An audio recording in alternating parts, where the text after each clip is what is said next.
Hello, everyone. Thanks for joining today's session. So looking forward to this next 1.5 hours that we'll be together. Before I introduce the actual presentation and go on to that, I would like to introduce ourselves, the research team that is delivering today's session. So I'm Dr. Lopa Saxena, and I'm a research fellow at the Center for Agroecology, Water and Resilience in Coventry University. My work mainly focuses on community food initiatives and the relation to sustainable food systems. Much of my work has been around food insecurity, food access, food waste management, and also the social impact of community food initiatives.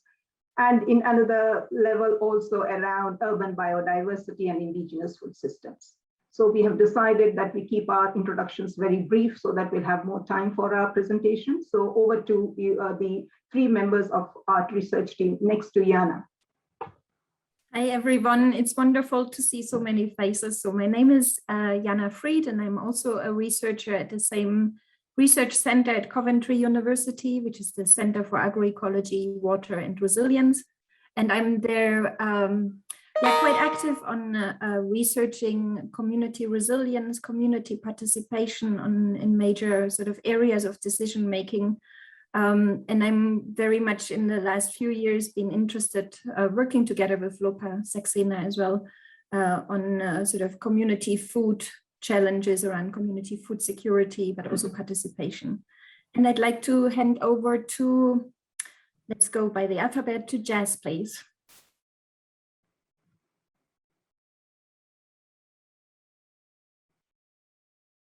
Jazz, you're on mute. Yes, it's the saying of the year, isn't it? So, hi everyone, really looking forward to having a conversation with you. I'm going to be monitoring the chat, so please to throw any questions on the chat. So my name's Jazz. I also work at the same center where Jana, Lopa and Josh are. So my work focuses on participatory action research, community engagement, community involvement. I'm also deeply interested in anti-racism, anti-homophobia, anti-sexist and anti-oppressive practices. So I had to bring that into my work, and increasingly getting interested into the right to food, given what's happening around us. So yeah. Thank you. Hi, I'm Josh. I'm a PhD student at the same research centre, and kind of my topic is looking at COVID-19 and food insecurity, and particularly how we move away from kind of emergency responses into kind of more long-term approaches to food insecurity. And I think that's all four of us. Yeah, so maybe now we can put up the slides then, Josh. Yeah.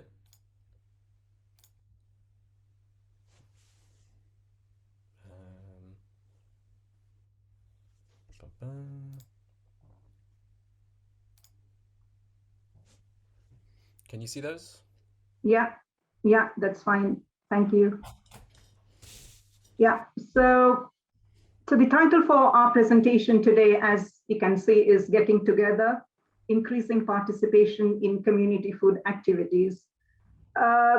Just to start off with, food is not just a substance that we consume for our bodies.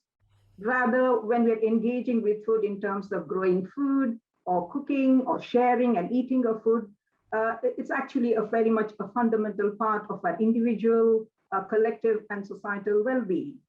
And there's also there's a lot of evidence also from both academic research and also practitioner research, the numerous positive social outcomes and also environmental outcomes which come from individuals and communities engaging in such community food-related activities.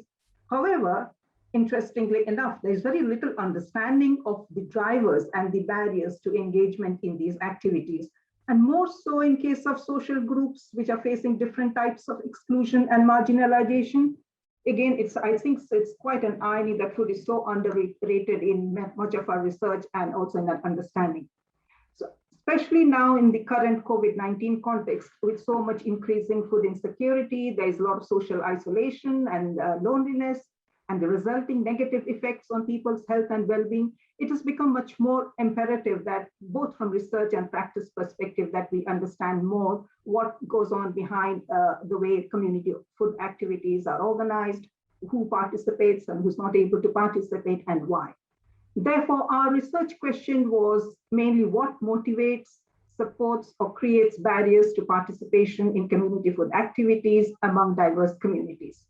And this research was, as Tracy just introduced earlier, is been commissioned by Soil Association Food for Life Get-Togethers team with funding from the National Lottery Community Fund. So in order to answer this question that I just explained, we did two things. First, we systematically examined the breadth of research on the topic. We looked at case studies of community and food activities, a diverse type of activities across numerous countries in the world. I think it was about 13 countries that we covered the case studies from. And in the second part of the project, what we interviewed community organizers and community organizations who are active in the field, including staff from the Food for Life Get-Togethers team and community organizers who participate in that program, community organizations who are outside of the Soil Association-led programs across all the 4 nations in the UK. And we also did 2 focus group sessions with members from a local community center. So this is the background to a brief background to the research. So let me start with saying what did we actually find. So what did we find overall? What we found was understanding and enabling participation in community food activities is really complex. Now, that may not come across as surprising to most of the people who are active in the field, or especially the practitioners, because I'm sure they realize how complex the process is and how number of factors actually drive participation in such activities, whether it's about organizing or simply being part of one. Not only there are numerous factors, but they're all interconnected and also interlinked, and plus the change over time. So there are a number of things which actually make it quite, a challenging process. And I seem to remember very clearly one of our interviewees, one of the community organizers, who said the process is very exciting. It's very, interesting to engage, but at the same time, it's not very simple. It's not straightforward. It is very challenging, and more so because many of the factors are beyond their control.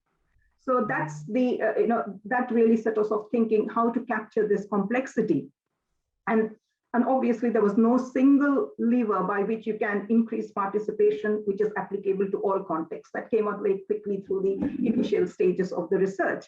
Therefore, we wanted to look at it in a much more holistic way, much more community-centered, much more place-based point of view.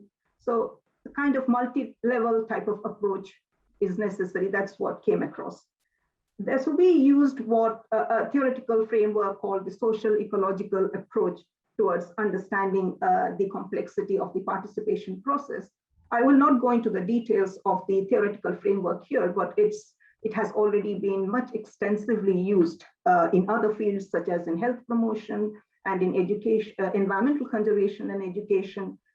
So there's quite a lot of application of that model, but interestingly enough, again, not so much used in the food studies sector, but it's slowly getting to be used now to understand how, and what this approach is essentially is about how participation is influenced, not just at one level, not just what's happening at the level of individuals, but actually what is happening in the wider environment within which individuals are embedded. And this environment could be social, institutional, organizational, policy environment. So overall, that is the basic essence of a multi-level approach where you take interactions between interlinked levels and the multiple factors. So I think if we move on to the next slide, Josh, please. Yeah, so this is simply an illustration, a simplified representation of what we mean by a sociological approach. As you can see, all of these different concentric circles actually represent the different levels. Starting, if you see right from the blue circle in the middle, which has the individual level influences, the individual level influences, which of course relate to knowledge, skills, attitudes, values, beliefs, expectations, perceptions, and the social demographic characteristics. So that would be the type of influences which would be relevant at the individual level. And next up to it is related to the family, the close relationships, which is about family members, friends, peers, co-workers, family norms, traditions, and customs, which influence the type of participation at the individual level. And then we go on to the community settings, which is the yellow circle, which actually refers both to the physical environment or the geographical context, as well as the social environment. So it includes the settings, for example. So you would consider the influence or the participation which is happening at the level of schools, community centers, community kitchens, and also place characteristics like the levels of deprivation, the social inequalities, what is the type of social relationships and networks that exist within the community. So those are the sort of influences which we would consider at the community level. And then beyond it, then the orange circle is the organization. Here it is much more to do with the larger organizations, the food alliances and food networks. And we'll come to each of this in more detail later, but this is just an overall view of what a social ecological approach to participation might look like. And at the outermost circle in the gray, we have the policy level, which includes, of course, societal and sometimes structural and very systemic type of influences, which could be obviously related to government policies, social, economic, cultural, financial, political ideologies, and also the societal norms and regulations. So this is just a very, very, very brief idea of what this project, what a social ecological approach means to participation, in contrast to very individual-centered approaches. So now, and then, okay, next slide, please, Josh. So next, we look into each of the different three categories that we looked at. Because as I stated earlier, we are looking at motivations, looking at barriers and enablers. So we'll go through each one of them in the next 20, 30 minutes. And for each one, we just look at the influences across the different levels as it came out from our research. So looking at motivations now in general. So if you look at motivations, we start at the individual level. Again, it's not very surprising that most people, the most common form of motivation for the community food activities was in relation to health and well-being. And this could be both, it could be physical, mental, emotional. So that was quite a common motivation across different contexts. And the other one was in relation to personal development. It was about developing skills, developing connections, acquiring knowledge. That was quite a motivation. And it was not simply sometimes about developing their knowledge and skills, but it's also about sharing the knowledge and skills that people already had with them. For example, those with community gardening skills, for example, or with cooking skills, they wanted to share that with others. And sometimes it was not simply so explicit as health and well-being or a personal development. It was simply described as a social act of participation. It could be simply for pleasure, for enjoyment, or simply to volunteer at an activity. So it's just enjoying the act of participating in the activity itself. And the other concern, another motivation was in relation to socio-environmental injustices that certain individuals perceived. And joining such activities was a way to address those. So it could be about food poverty, could be about environmental degradation. And underpinning this, of course, was individuals driven by a sense of community. They felt that they were part of a community and they wanted to do something, to give back something to the community. And then how the next level that much of the influences came through was also at the level of family.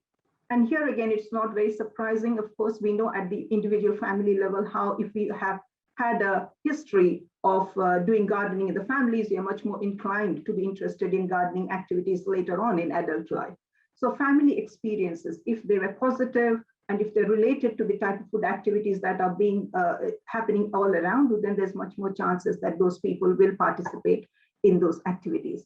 And also similar reasoning for personal connections. Sometimes it's the friends and the peers, if they were interested in joining a community meal or a community gardening, that itself was motivation for others to join.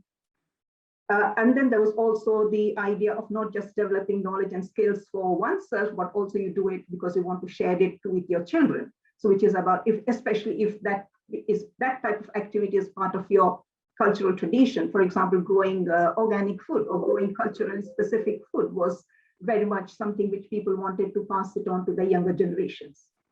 And at the community level, similarly, the organizations and the community organizers who wanted to organize or participate in these activities, underpinning all of that was a sense of community. And organizations had different motivations, but sometimes it was about building a community identity, or it was about bringing integration between communities of different groups. And that included intergenerational relationships and practices, how to develop those. And also not very different from what we saw at the level of individuals. It was also about ecological and environmental concerns, and communities feeling a sense of solidarity at the level of social environmental injustices and inequalities. Then going to the orange, which is the organization level, we found a wide, diverse range of organizational goals within which community food activities were situated. So they ranged from directly their organizational goals, and because goals, capacities, and resources are tied to these priority areas, sometimes they were directly related to fostering community food activities. That was the direct aim of the program. But sometimes it was much more broader at the level of the community, for community development, for community building, for community health and well-being. So the food activities were situated within those goals. And same for food-related knowledge and skills. And at the other end, we had much more wider societal goals that the organizations were driven by. It's like food system inequities or environmental challenges or health and social inequalities. And at the final level of influences that we could distinguish was the policy level influences on motivations. And one which came through quite clearly was how the introduction of food education in the national curriculum actually led to many schools setting up school gardening clubs and a lot of after-school gardening activities. And so those clear indication of how policies at the wider national level can actually impact what is happening on the ground at a very local community level. So these were some of the main motivations that came through our research. So what actually, to sum up, what we found is there's no single motivation, there's no single set of motivations which is the most prominent. Actually, there are multiple motivations. And that depends so much on the type of activity itself, the specific characteristics of the people and the community, and also, as some of the studies showed, very much how the activity itself is organized and initiated in the first place. And like some of the motivations are quite intrinsic, driven by the inner values, beliefs, attitudes, and some were very extrinsic or instrumental because they had a specific benefit in mind and they went about achieving that. So, and activities which especially appeal to many motivations at one time attracted actually much more participation. For example, community gardening. Community gardening managed to satisfy the motivations of a variety of types.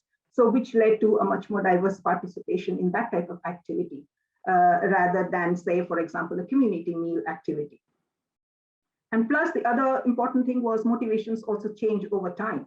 Whereas some people started with a motivation to develop their skills or develop their knowledge, at a particular stage, when they had acquired the skills, they wanted to do something more. So then motivations can change over time as well, which is necessary to take into account. And of course, they change over the life course of individuals as well. That's another factor which came out. But nonetheless, despite all these diversity, what came across, we could broadly see that there are 4 types, which is what you see in the top box at the white box at the top, that we can divide them into maybe 4 categories: personal, social or community, and ecological and social movements. So yeah, so I think this is more or less what the motivations, part of the research showed us. So now I'll pass it on to Josh, because he will discuss the next section on barriers. Hello again, everyone. So, very similar with the motivations, we've divided the barriers into 5 separate levels. So the individual, the family, the community, the organization, and the policy level. And it's worth noting that these are often interrelated and they can be experienced simultaneously. So at the individual level, and these are quite common ones that I'm sure you're quite well aware of, there was a general kind of lack of time. People had competing priorities and faced difficulty in terms of accessing these activities, in terms of locations or the cost of participation. For some, kind of physical disabilities or health issues hampered their ability to participate. There was overall kind of a general lack of awareness of what sort of activities were on offer and how to engage with them, and this could also be down towards language, cultural and race barriers. One thing that came up at both the individual and the community organisation level was that there was considerable differences in opinions between participants and organisers. There was a sort of a feeling amongst some communities that they felt unrepresented by those organisations running the activities, that they were not necessarily designed for the community, rather with the community. They were designed for the community rather than with the community. Some participants spoke about negative past experiences where they'd felt unwelcome attending certain activities, and this was going to hamper them from participating again. This was especially prominent in the case of gleaning activities where kind of populations from urban areas moved to rural areas. They felt that there was kind of this prejudice there, that they were felt unwelcome, and they really were kind of treated with some hostility. Given the nature of these activities, a lot of them are voluntary, and so again, because of lack of time, competing priorities and access, that voluntary nature of participation stops people from getting involved. And sometimes the social expectations, people don't necessarily feel like they kind of can get involved or should get involved because they don't really know enough about them. At the family level, sometimes there was limited support from family members. This was quite prominent in the school setting. An example of this was a school was running kind of take-home activities, and due to kind of various constraints, the family members at home were unable to kind of support their children in the process, and those children stopped participating because they weren't able to really enjoy the take-home part of it. Another aspect of this is you kind of have to consider family members as they might have roles and care and responsibilities. Some people may care for elderly family members or for young children. Hello, darling. Can you go backstage? Tracy, can you just mute yourself? Sorry, everybody. I think Tracy. my thing's frozen. Can you mute me? Yes. Thank you. Carry on, everyone. Sorry. It's all right. I've got a co-host with me. At the community level, particularly for those kind of organising these activities, there was difficulties in terms of accessing the resources needed to run activities. There was a lack of infrastructure. This was particularly prominent for kind of community growing and cooking activities. It's difficult to know where and when and how to get those facilities. For those kind of starting up projects for the first time, there was a lack of practical skills. It's not easy to know how to start, where to start, and how to start engaging with communities. And this really feels down to kind of a lack of awareness, a lack of knowledge of how to engage with communities. And yeah, it's particularly problematic. One noted that kind of operating with transient communities and kind of shifting communities is quite problematic because it didn't give him a base of volunteers that he could regularly rely on because they were constantly moving around and changing. There was experience for kind of marginalized urban neighborhoods, lack of representation at the community level in those organizing activities. And another one, the differences in opinions. And this came through, there was a community organizer based down in London who had taken over a bit of disused land to run a community garden. And due to the kind of the open nature of the garden, there ended up being quite a lot of differences in opinions between both the participants and the organisers, where they kind of boiled to kind of tensions between the two. And it can be difficult because people have different expectations of what they want from the activity. And so always constantly bearing in mind why people might get engaged and those sort of barriers that might come related to that. At the organisation level, for those kind of facilitating these activities or running wider programmes, there was a lack of awareness about specific community contexts and dynamics and how those community operators. There was difficulties engaging with diverse populations. There was a lack of awareness of how to go out and actually engage with them. One thing that came out quite a lot was top-down approaches. Again, this kind of relates back to the idea that some of these activities were designed for the community rather than with the community. And if you'd had that community involvement, then this might not be the case. Communication can sometimes be inaccessible, using kind of big words, terminologies, or even kind of broader sort of terms such as good food, which might not necessarily be understood by the communities, can kind of make people apprehensive to join in.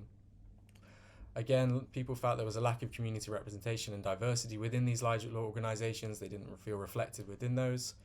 And again, one kind of recurrent theme throughout everything was, again, lack of sufficient resources in terms of personnel, funding, and professional organisational skills. This is something that kind of runs throughout all of this. At the policy level, the withdrawal of support from local authorities was quite a big one. There was an example where Bradford Council had originally set up a kind of a a local food growing strategy which had enabled a lot of activities to kind of set up and start running, but over time they withdrew this support, which resulted in a lot of activities having to close and stop what they were doing.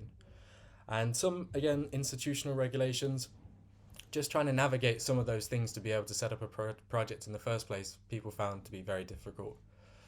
Similarly to motivations, they can kind of be summed up into key categories, and those would be related to a lack of resources, trouble with infrastructure and accessing that, difficulties engaging community members, challenges with inaccessible communication, and kind of bigger, broader institutional regulations. And so we'll now move on to the enablers.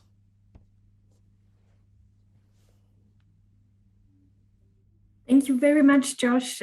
So can everyone hear me? Okay, great, thank you. So basically the enablers have built on our conversations with participants and also from the literature, but also very much linked to the barriers and the motivations we've just heard about. So you will see there are clear interconnections, and the aim of these enablers is to really work towards enabling higher diversity and participation in these.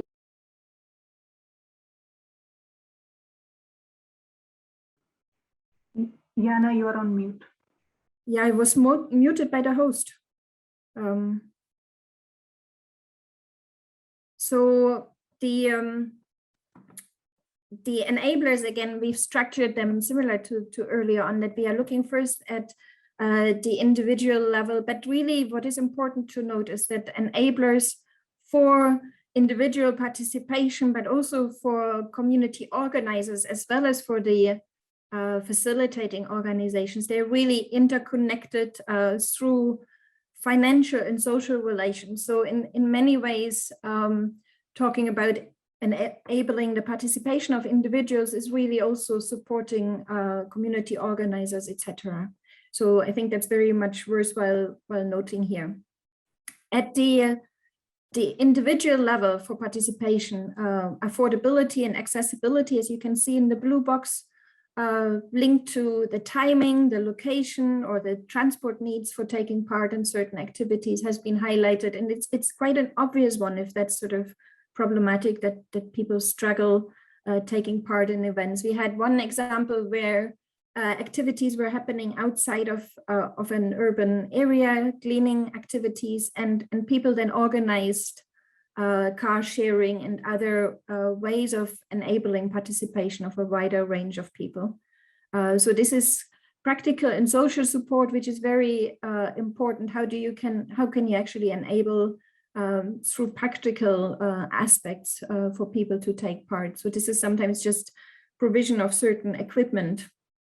Very important is also the appropriate and effective communication. And so this links to the type of language we use, how complicated, how complex the language is, but also specifically considering language needs. Some people are not fluent in English language or actually have difficulties reading. So these type of things become important there. So really thinking about an inclusive approach, creating welcoming spaces. Sometimes the trick is not to ask too many questions in the beginning, actually build relationships, enable people to build trust. And also offering the opportunity to volunteer, because this often then increases your reach within the community and you actually increase your participation through that as well. What is relevant here as well is something which Josh just mentioned, is the recognition that individual participants are usually part of diverse family roles.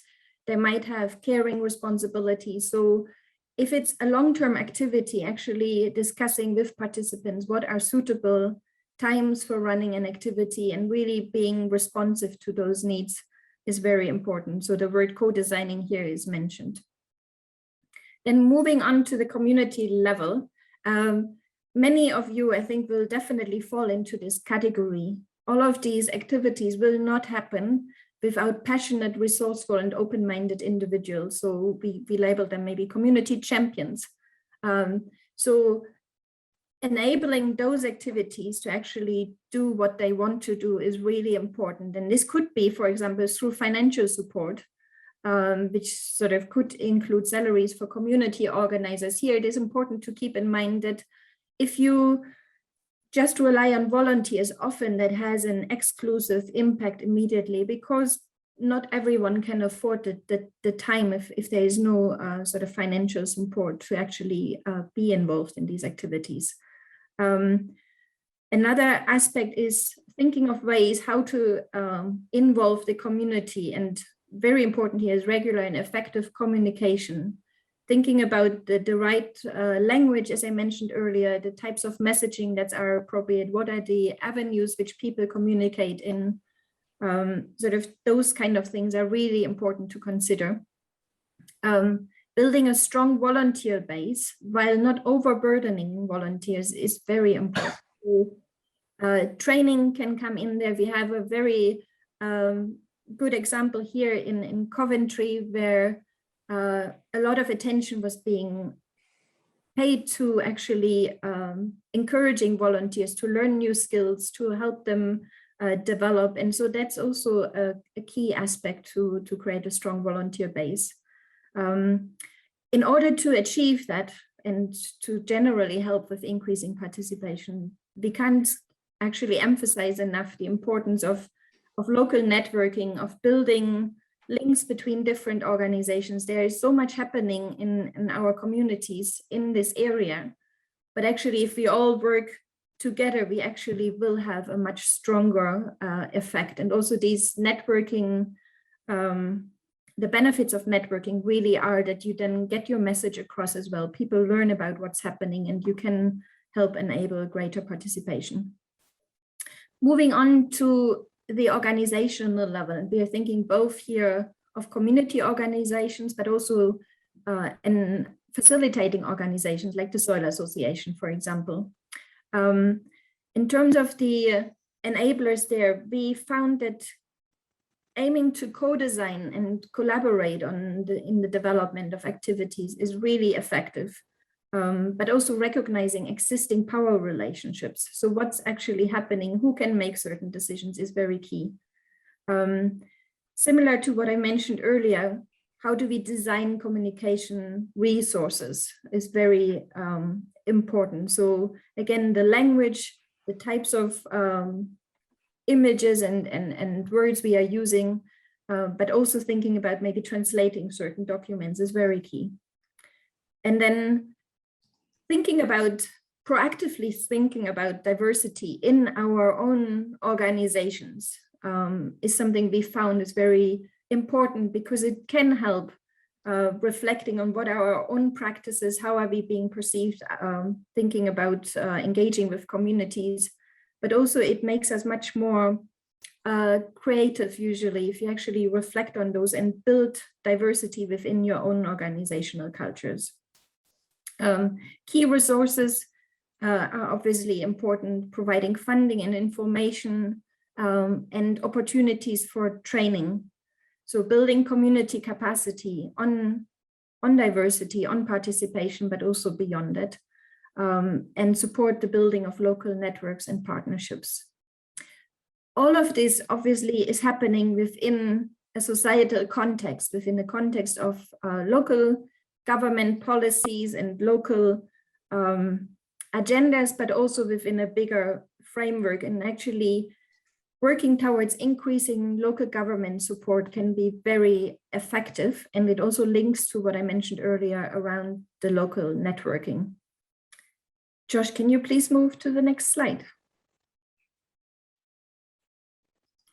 So obviously we've run through quite a lot of material here, and I want to emphasize that we will have reports coming out which describes these things in more detail, but we try to put all the things we've talked about here in a sort of synopsis, in a summary, where you can see some of the key elements we mentioned in relationship to barriers, enablers, but also the motivations, of course. What is important here to highlight is really that obviously these are all very interconnected, and we really try to decrease the barriers while increasing motivation. And what we need to think through are the enabling factors, and we need to think through these at the individual, the family, the community, the organizational, and the policy level. So it's really quite complex, but we hope in the next section that we can give some ideas on how to go about this. So some suggestions, some recommendations are coming in the second part of what we are talking about today. But at this point, we decided we would like to actually pause a little bit and give you the opportunity to raise some questions about what we have presented so far. And if you could please post those in the chat, and then I believe Jazz will pick out a couple of questions which we hope we can answer then. So just a few moments for you to post questions in the chat. Yeah, I think I thought that would be a place to pause for a few minutes here so that we just think over what we just discussed. And if there are any few questions, Jazz, or any clarification type of questions, if there is any, let me have a look. So we have a few minutes here to look at the chat because it's so difficult to do that during presentation anyway. I've been monitoring the chat and what's been happening. I can't see myself at the moment, so I hope everyone can hear me and see me. We're having nice discussions and people are sharing brilliant resources which interlink with some of the resources that we're sharing here. And there was one comment from Darren O'Connor. It was interesting how you could see this support work on sustainable energy. So not really a question, but like an invitation to start that conversation. And then there was a really good question by Dale. Is there any examples of organizations which have used the social ecological approach? Yeah, thanks, Dale, for that question. I think the other question was related to sustainable energy, right? Yeah, it was more of a comment really, that how could this go the support? So I think maybe it's something we can have after, but right. Yeah, okay. One question really, one direct question. Yeah, so in response to Dale's question, now that's very interesting because like I said, although this approach has been quite extensively used in the area of health promotion and education and in environmental conservation and management, it is not so widely used, at least explicitly or much more that systematically or comprehensively in the food studies sector. Not so far that we have come across. So, and organizations, of course, are dealing with very much on the ground, and they are dealing with these aspects, but not necessarily in a way which looks at all the connections for various reasons, sometimes again outside of their control.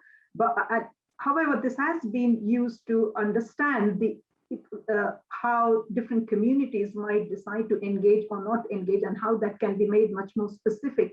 How we can come up with measures which are very specific to a context, are very specific to place and people connections. So in terms of the organizations that we have covered, we did see many who touch on different aspects of it, people who are quite focused on the policy side, for example. They're very much advocating that. And there are some good steps and initiatives taken by, we had community organizers in Cardiff, for example, who were very much connected with not only the local organizations, but also they were very much a part of the policy support group at the regional level, at the local level, and at the national level. So there is an attempt, of course, to do that, but it is not comprehensively addressed or recognized how important this way of looking at participation in community food activities could be, because it is essentially very much like any other, it has such a big social component that the environment becomes very important. And as it is not so surprising that with diverse contexts, there'll be different ways how people experience the environment that they live in. So the short answer is, I've not seen any organization which says, we have been following this approach. I haven't seen that, but I can see the elements within the research, of course, limited by our research. I'm sure if there are organizations outside, I would apologize and say, yes, possibly they are doing it. But it's not so explicitly or strategically a part of that organizational strategy or focus so far. So, well, I think there's so much more coming up, much more coming up. So I think if we can, maybe we should move to the next part of the section, and if we finish early enough, then we can have actually some more discussion at that point. Yeah. Okay. So sorry. So my goodness, I've lost my voice. Yeah. So yeah, for those who might have joined in a little bit later, or simply just to recap, what we discussed so far is individuals do have a very wide range of possible motivations, and they face different type of barriers across the different type of levels, which will influence their participation. We saw that. Equally, the type of community food activity which is carried out will also influence the motivations and the potential barriers that they will encounter across the different levels. For example, if it's community gardening, it has a different set of barriers that they will face in terms of access to land and access to gardening skills and all that, in comparison, for example, setting up a community meal activity. And the third is the type of community setting in which activities takes place will also influence the motivations and the potential barriers that are encountered. For example, if it is a school gardening club, the barriers faced there would be much different than place, say, for a care home, for example, which is trying to bring residents of 2 care homes together over a shared community food activity. So there is a lot of the diversity of contexts within which these community activities are carried out, the diversity of experiences of individual participants, community organizers, and organizations which are engaged, shows that there's no just one size all single blueprint approach to increasing participation anywhere. Or which is applicable to all community contexts. So these are some of the, and in fact, the diversity of participation itself was interpreted in various ways. And it's very interesting because for some organizers in some contexts, it was about bringing together people from very heterogeneous and diverse backgrounds together, sometimes across age, sometimes across cultural groups, older and young people, and in another context, it was about how to include everyone in the community. So it can be, and for others, diversity in participation meant targeting activities for a specific group, which might actually benefit from that activity much more than maybe other groups. For example, there was an activity which was designed specially targeted at female refugees to bring them over community meal events. So therefore, type of diversity in participation itself needs to be explicitly considered. What is the type of diversity in participation that organizations are trying to achieve? Because it can be both targeted and it can be open depending on what the overall goal is and what the strategy is. And of course, I have to say just roughly broadly that number of issues which we are expecting actually didn't come up so much in the research. For example, we all know about what we say is intersectionality, where different type of barriers actually interconnect to create something which is very difficult to just pinpoint to just one category. For example, it could be, despite there's a lot of research which shows how our identities, because of our socioeconomic status or because of a race or ethnicity or a gender or location, they can actually intersect and create barriers and opportunities. We all know that it happens from other types of research in other fields, but we didn't specifically find that coming up quite explicitly in the literature, in the case studies that we reviewed, though it came up in the conversations with our community organizers and community organizations.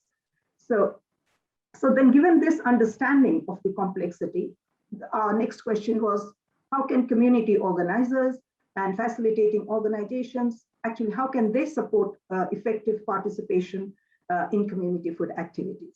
Because as we know over the years, there are a number of organizations and alliances, big and small. I mean, we know about Soil Association, but there's also organizations like Feedback, Feeding Britain, Food Power, Sustainable Food Places. There's an increasing number of food networks at different levels who are increasingly turning to supporting community food activities and initiatives.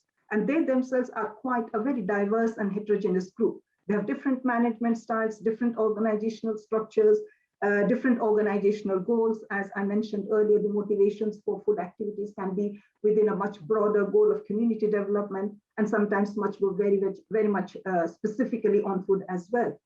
So therefore, it is important to understand how this diverse group of organizations can really, what possible ways can they, look at or consider in order to support participation or to increase participation. Next slide, please, Josh.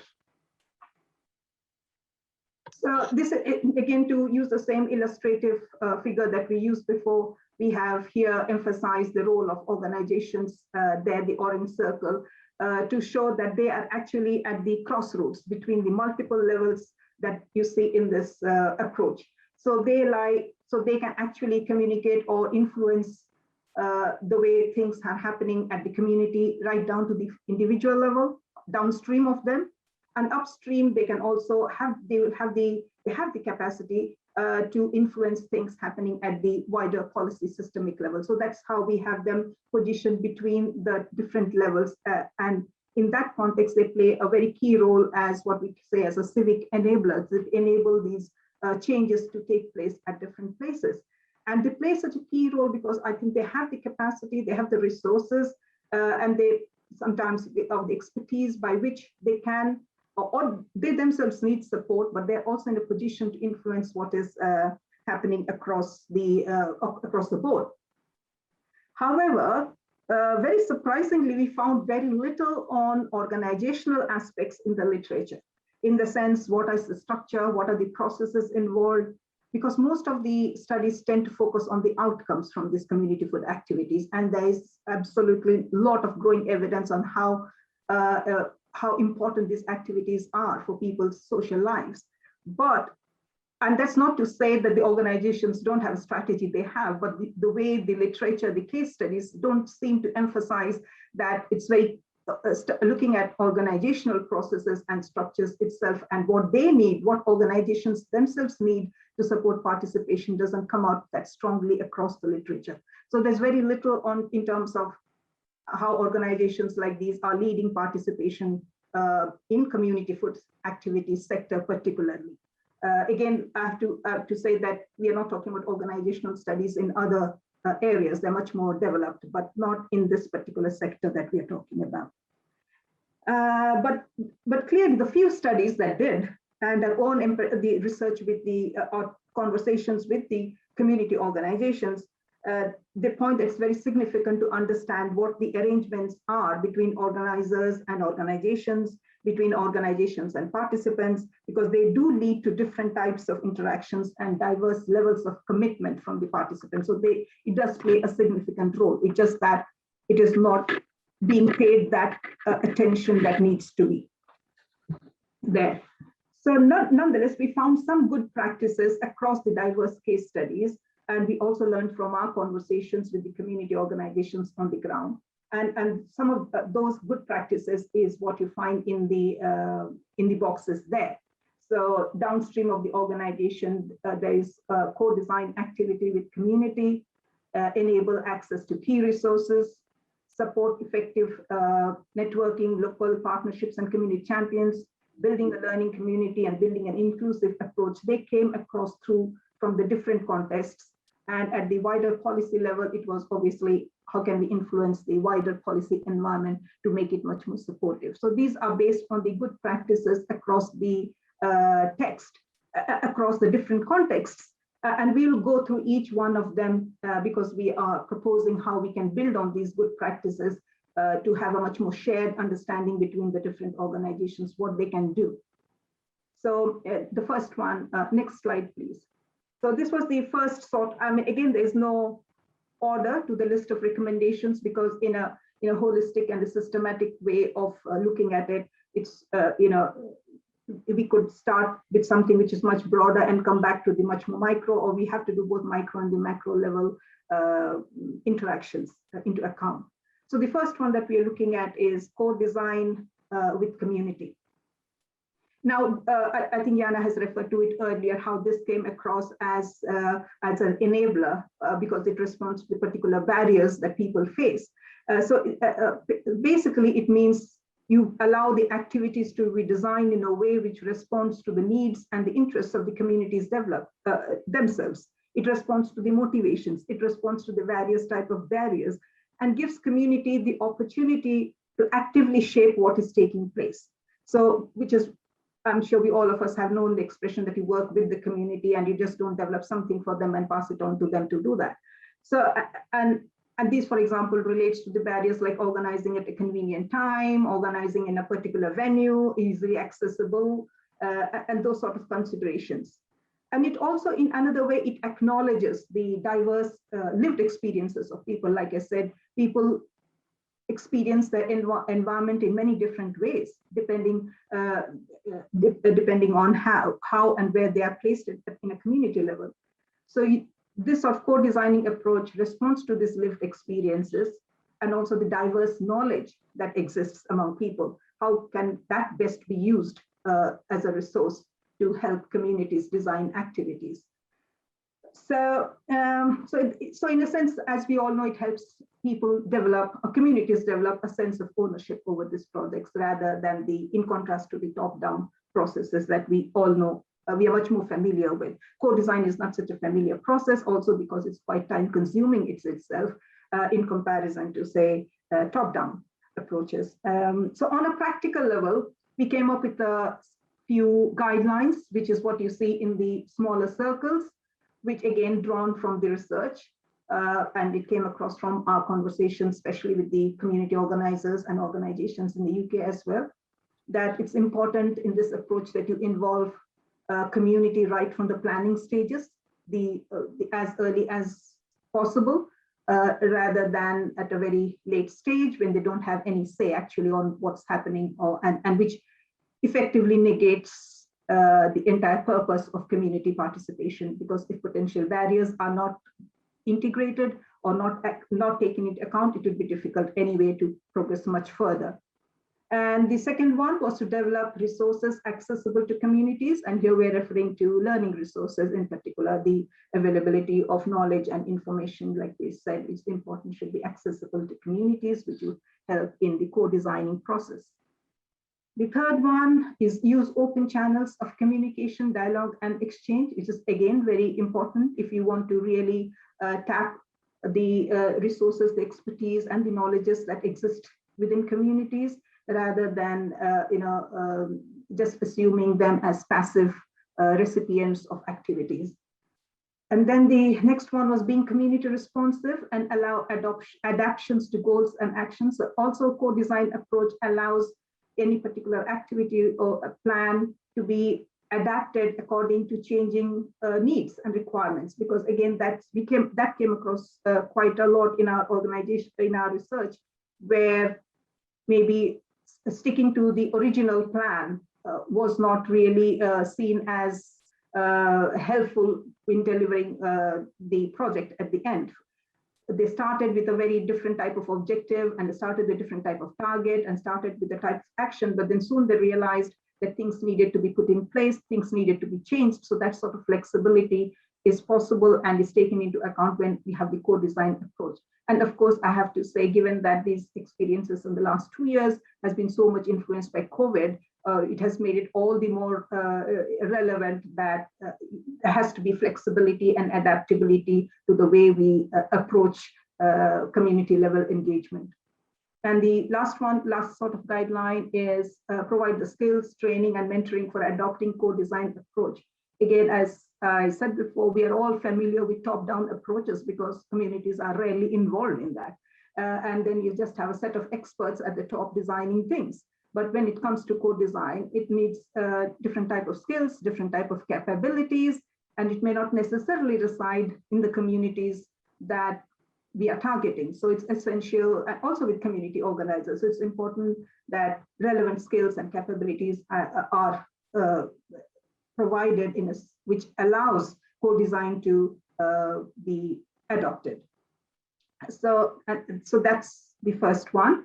And the next one, Josh, the next one, I think, which has come across quite clearly across our motivations and barriers and enablers, was having access to creative sources is critical. It's important to have very passionate, enthusiastic people and who can start and initiate an activity, but unless you have the resources in place, it would be difficult to sustain them for long anyway.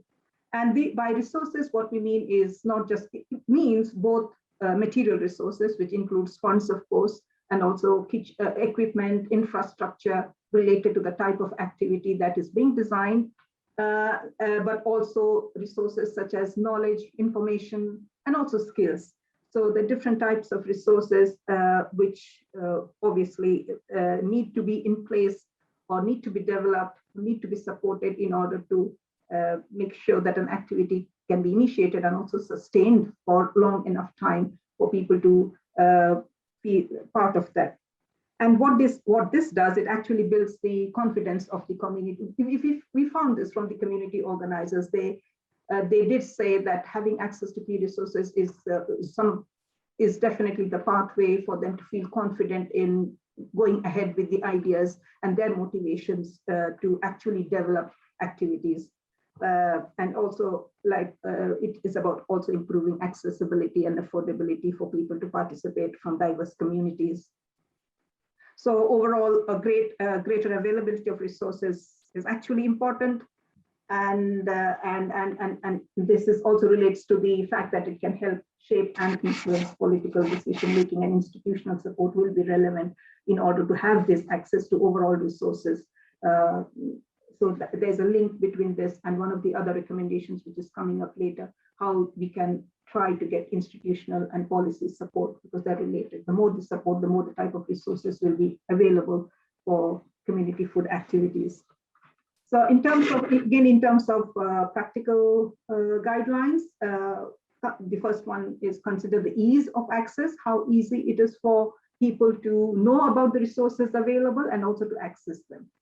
In certain cases, there were resources available, but actually many of the community organizers didn't know how to locate them, how to access them, how best to use them. And in terms of financial resources, the understanding that came through our research is it's the different types of financial grants, of course, in the field. There's small grants, medium grants, and long-term grants. But the guideline or the main thing which came out was having access to diverse types of financial grants is helpful, so that it can sustain different processes involved in the organization of the activities.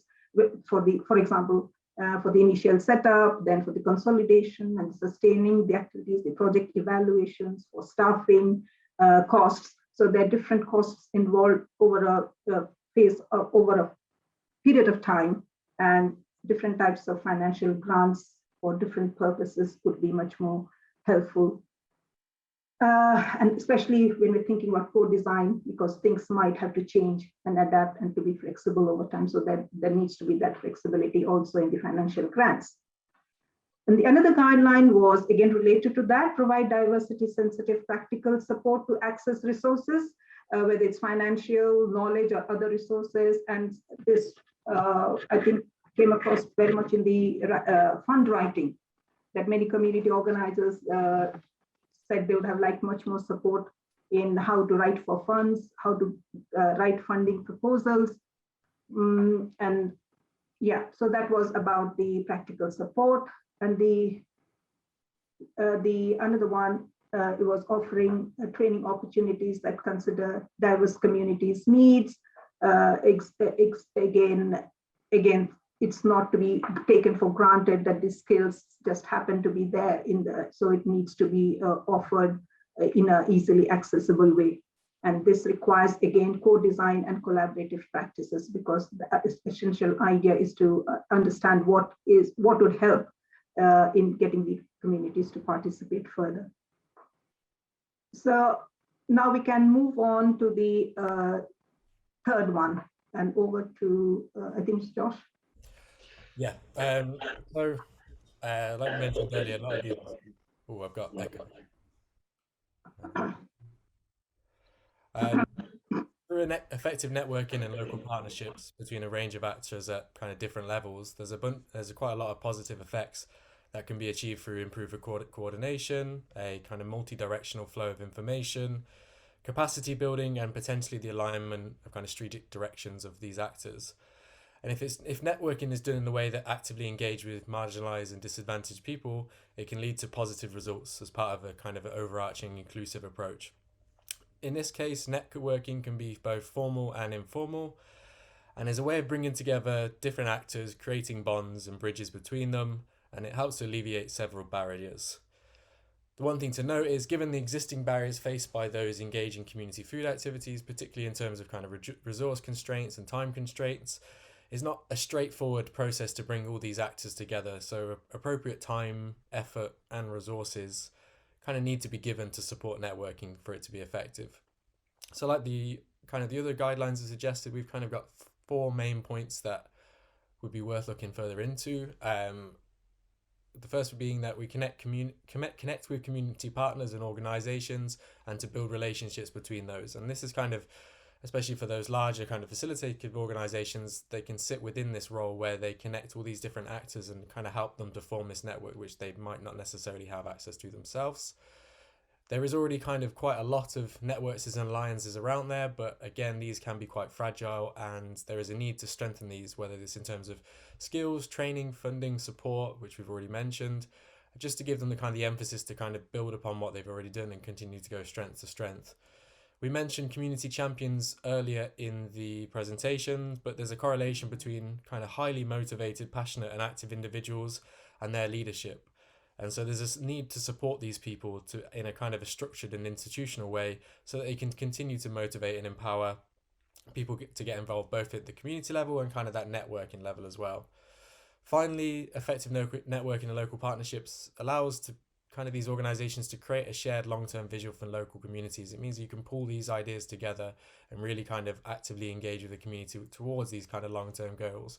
Often there's a lot of correlation between those who are running community food activities around similar strategic goals, but if these can be kind of pulled together, then they can be kind of strengthened in that sense.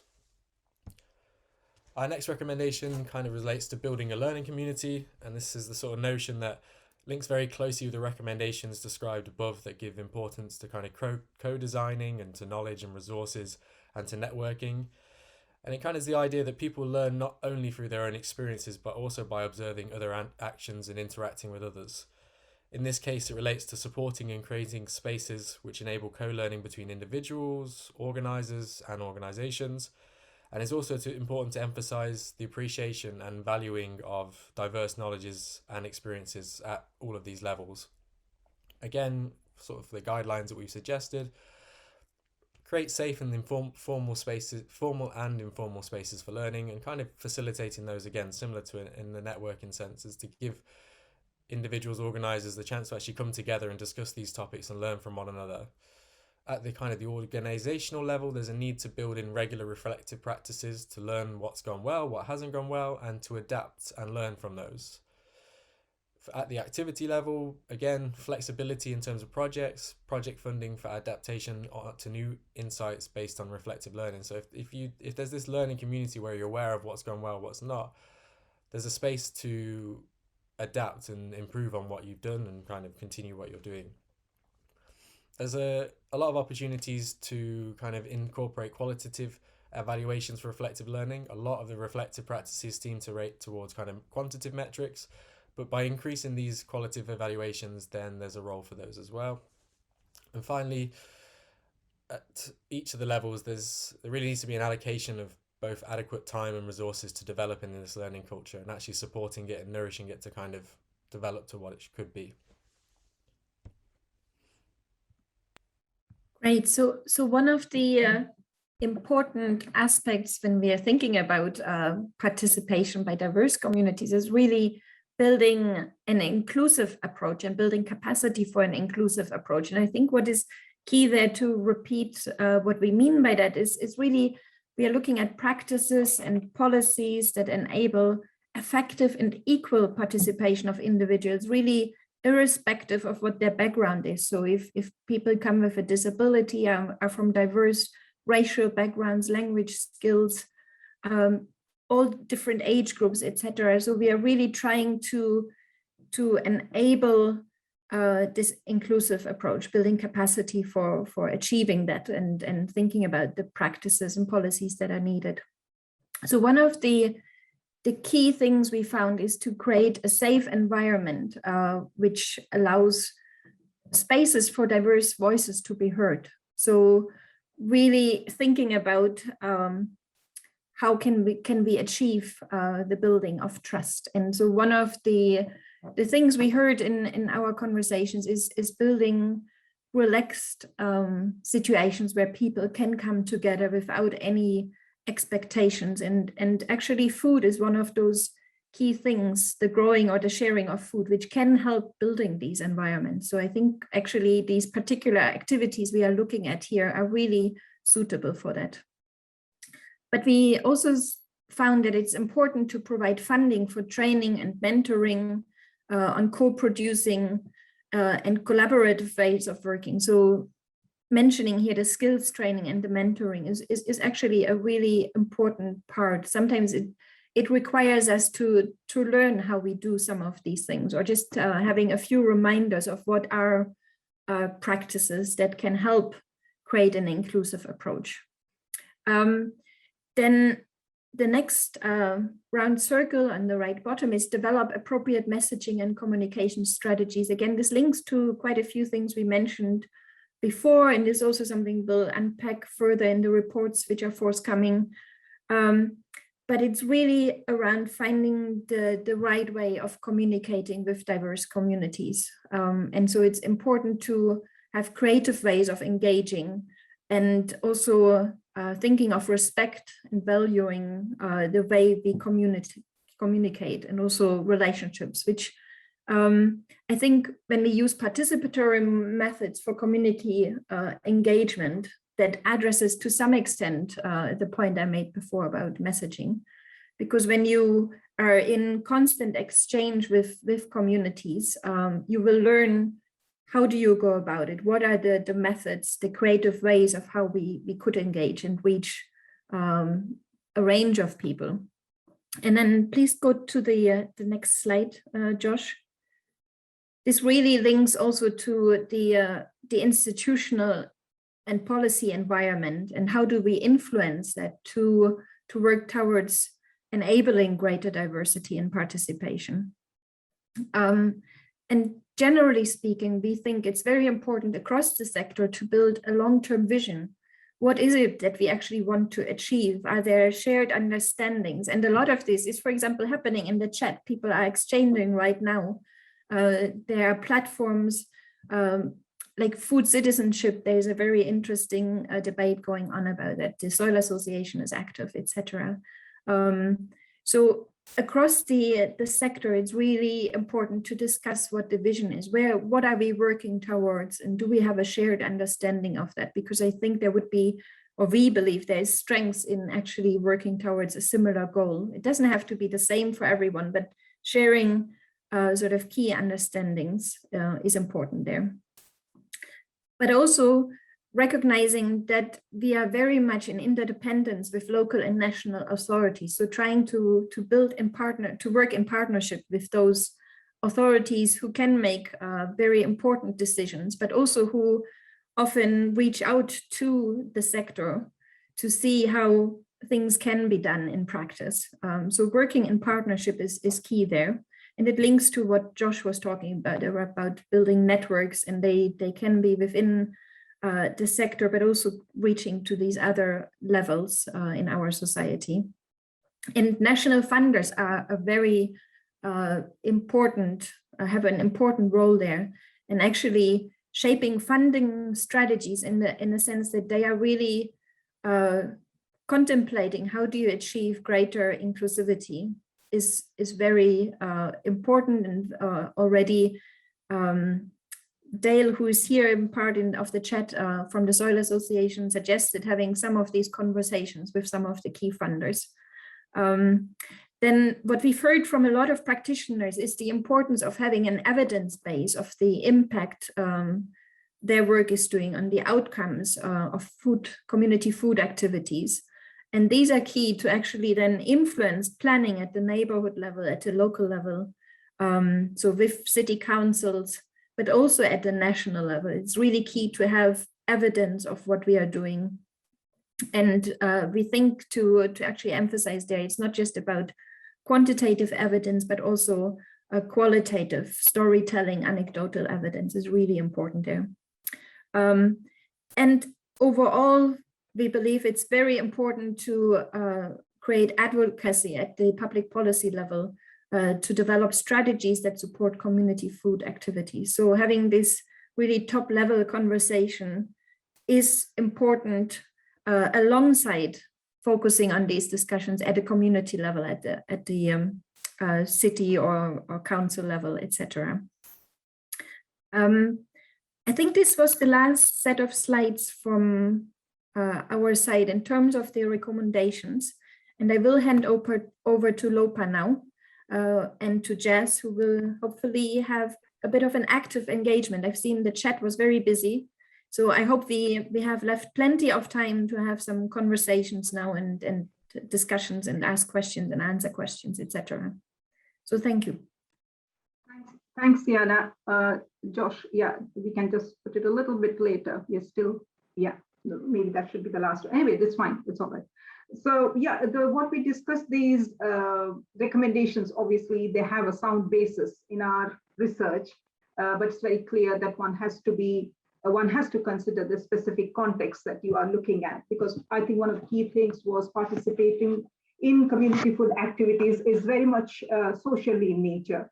And it can be seen as happening alongside other everyday activities that take place in family groups, in schools and community centers, and hence it's very much linked to the context in which it occurs. And I think that comes across quite clearly across our research.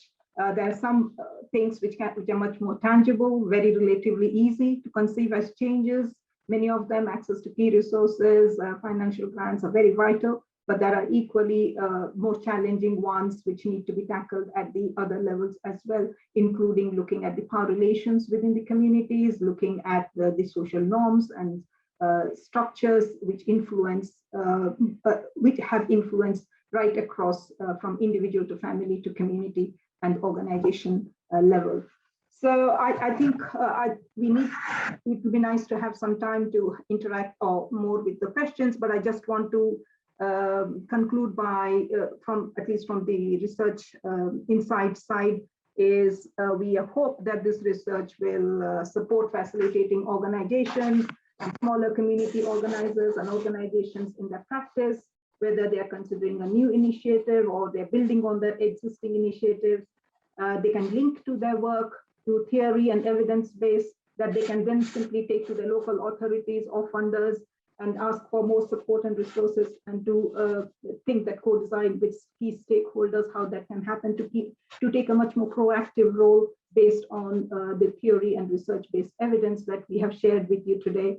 And from a local authorities perspective, of course, they need to see that there is a theoretical and a research basis for commissioning that kind of work more. So I hope our research will be useful in the context of practice and practical form. On the practical front, to inform your approaches or inform the approaches to get funding, to how to develop a community food activity, how to advocate for local food policies, how to address different motivations and barriers, and simply how to go further in order to enable greater inclusion, greater equality and diversity in community food activities. So I think with that, we'll conclude our presentation, but I'll now pass it on to Jazz so that we can have a little bit discussion on the questions or the comments that has come up in the chat. Hi, everyone. Should we maybe stop sharing the screen? Is that useful, or do you want to keep it? Yeah, I think we can put it off for now. Yeah. Brilliant. So thank you, everyone. The chat has been very lively. I think I've worked harder on this chat than any other time. It's been brilliant. Thank you. Thank you. It's been the amount of resources. So just a head up, we're going to try and save the chat. For transparency, I have no idea how to do that, but we have Josh on the team who's young and smart. So hopefully that will put a bit of pressure on him to work it out. Thank you. So that was brilliant. Thank you for all that. Lots of comments that you've all shared, but there's 3 questions that I pulled out, and if I've misrepresented or if somehow I missed the question, please shout out. So 3 questions for the panel presenter. Sorry. Did you notice if crossing a threshold made a difference to participation? For example, in certain venues, inside and out, was there like a threshold where participation deepened or thinned out, so to speak. So I think that's my interpretation of the question, and that's how I wrote it out as well. So it's word for word, and then verbatim on the next question. How long do you think the impact of the pandemic on food insecurity in the community will be? So that's Luke has already started to answer that question on the chat, but it'd be great if the presenters could also talk to that. And are there any examples of projects reaching out to communities on this issue? So 3 of the direct questions. Complete apologies if I've misinterpreted your questions or if I missed any out, so feel free to jump in anytime you want. Yeah, the first question was about whether there is a threshold level at which participation changes. Yeah, I think we have noticed that quite a lot in our conversations, that when organizations had a change in their strategy or how they looked at a particular issue, actually, addressed many more barriers than they had anticipated in the beginning. For example, I remember there was the yes, it's an interesting question. There is a threshold in terms of where you can change your strategies, when you can change the way you look at a particular issue. For example, there was a community center which realized by simply creating a safe space actually made it much more inviting for people from diverse communities who were much more vulnerable to come forward to that simply by just providing a space. And that itself was, despite the limitations in space they had, just by creating that, they could bring about change at the local community level. More people came forward over time. And of course, to realize that often there is a threshold from the organization's point of view to do something which might bring about a change in the way a local community perceives the organization's approach. But obviously, building of trust and building of relationships have always taken a much longer time. So it might be a threshold on the point of organizational capacity and resources by swiftly changing from a short-term grant from a longer-term grant. I could think of is a threshold level. If you change that, possibly you will be affecting the participation in a different way.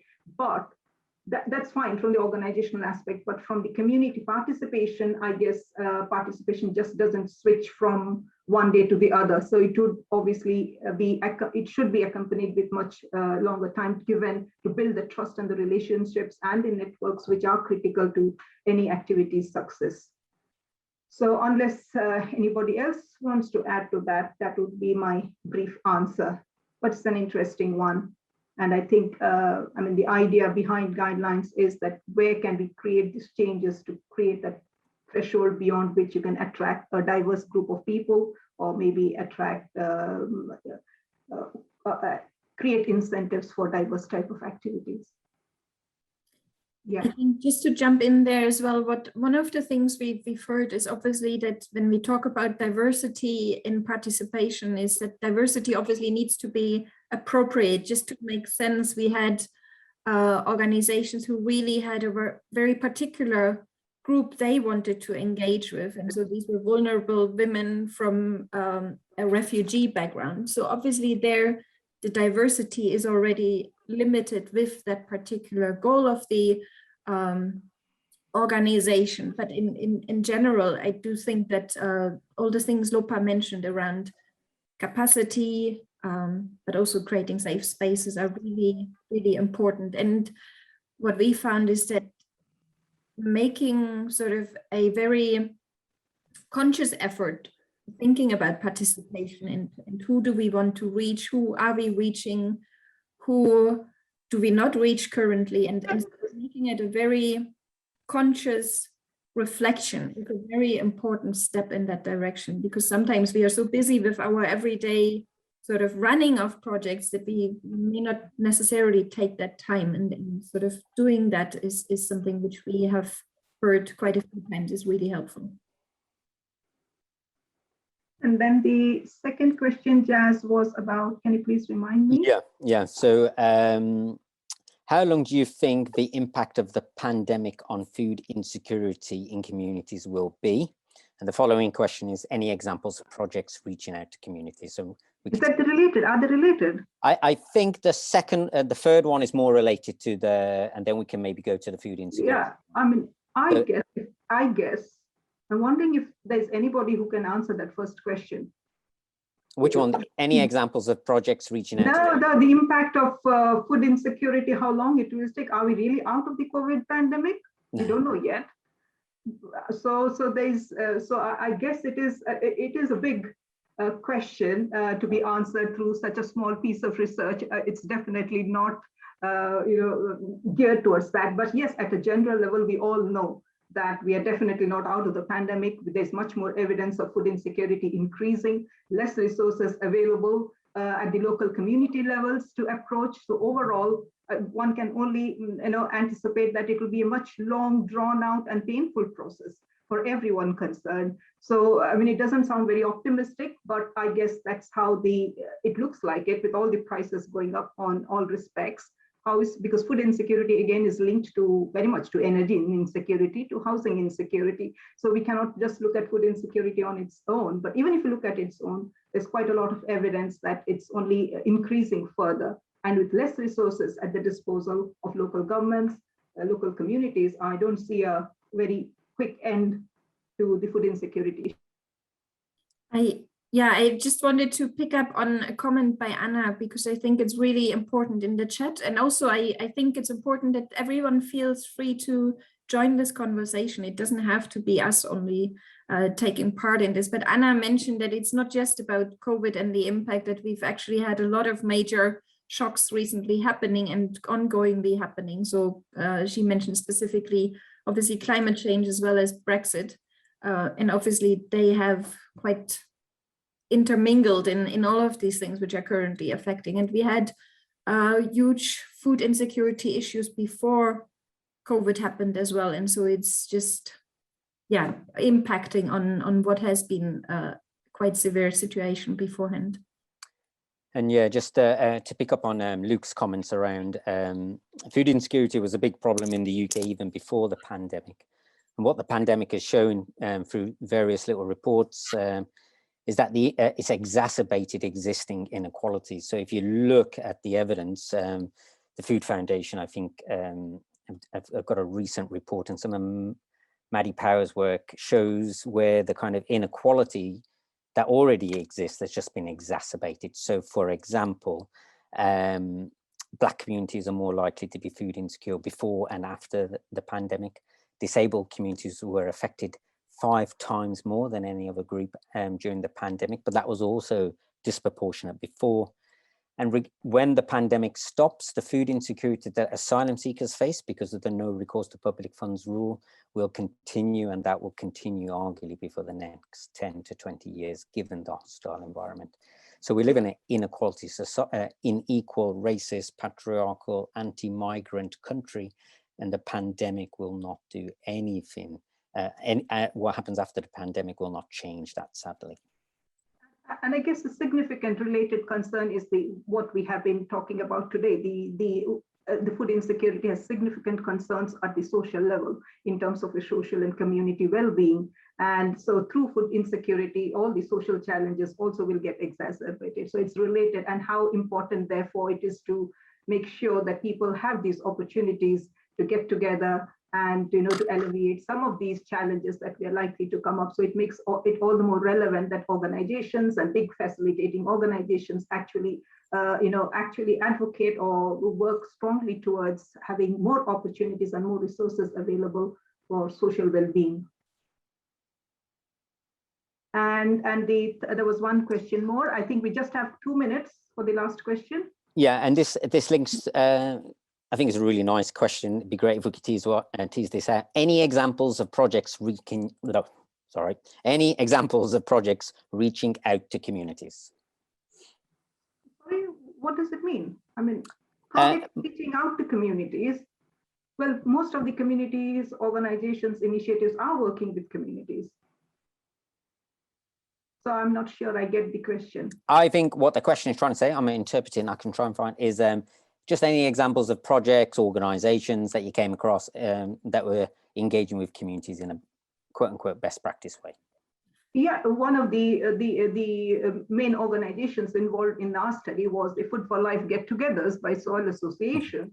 they're effectively reaching out to diverse communities across different social settings, schools and community places. And I'm sure Dale is here. He would be the best person to talk about it. But from what we have learned so far, they're definitely running projects which are reaching out to diverse communities. And that was the motive behind this research, was to understand more, so that the organizations themselves will have an opportunity to learn what is happening across with other organizations, because though they might have an understanding, there are many other organizations which don't.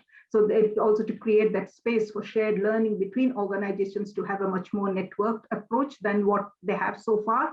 So whereas there's some which are doing a lot of work, whether it is Sustain or Feeding Britain or Soil Association, there are also smaller organizations who are not able to do enough. So maybe there should be a much more synergy between their approaches itself. And I think it's great that Dale is actually closing this. Yeah. I think maybe Dale, you can yourself. I just wanted to quickly speak to that question as well, because just before Dale comes in, and the research can't capture everything, as you can imagine. It's just really difficult. But two organisations which I've got a personal interest in is Lion, Land in Our Names.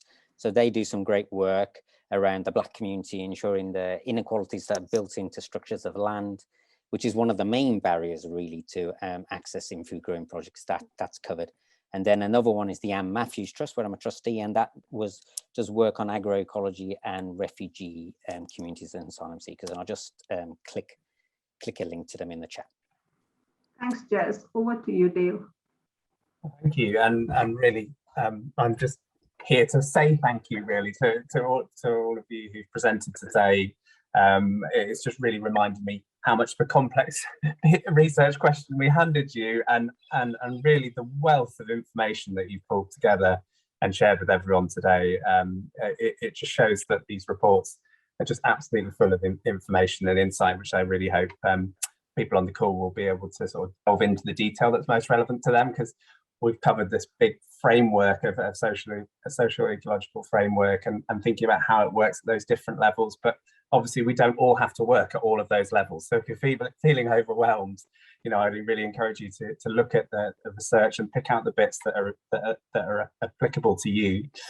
We're certainly doing that at the Soil Association. There's some things in there around networks and learning communities and leadership that we feel like are sort of affirming our approach, and there's other bits that are challenging us to go further, and I'd really welcome everyone on the call to sort of engage with that research in the same way and think about where it's picking you up and where it's challenging you to go further.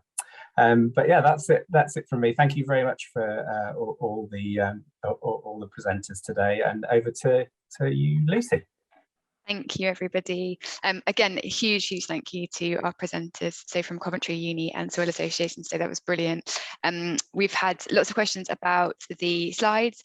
We've got your email addresses because you registered, so we can send those slides out, and I'll copy useful links from the chat, because there's been heaps in there, so we can share those on. We have recorded the session that will go up on the festival website and our YouTube website, maybe next week, because we need to edit them all and upload them. So we'll share those links when we've got them too. Yosha has shared another link in the chat, which is for a survey. We'd love it if you could just take 2 minutes to give us your feedback on the session. And the festival is ongoing, so it's on the rest of today and tomorrow. There's heaps more happening. You can find the programme at thefestivalofdiscovery.com, and we hope to see you on something again soon. So thanks very much for joining us, and see you all later. Bye-bye. Thank you so much. Thank you. Thank you all. Take care. Bye-bye. Bye-bye. Bye, everyone.